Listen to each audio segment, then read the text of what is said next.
Last year, I read Giovanni's Room, and it was amazing, and it left such a stain on my brain.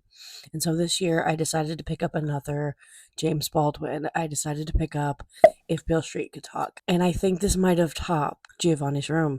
I love this book. I love the way this book made me feel. This is about a young African American couple, and the boy, the man, is unlawfully accused of doing something that apparently he didn't do. And he's sitting in jail, and the whole book, they're basically trying to get him out. But on the very, very, very, very, very first page, so no spoilers, but very first page, you find out that his girlfriend or fiance is pregnant.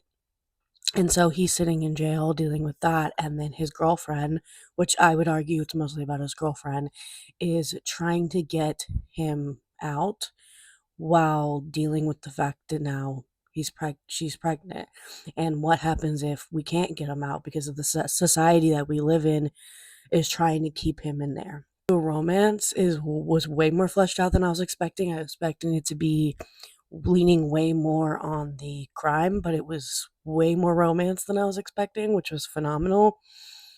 I loved it, and I think about it every day. And there's particularly a scene where the is telling his family about the baby, and that scene lives rent free in my head. It was kind of scary, like all of that was happening, but it was also kind of funny.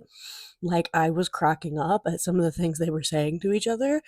Um, Honestly, a phenomenal book. And if you've only read Giovanni's Room because TikTok loves Giovanni's Room, I highly recommend If Beale Street Could Talk.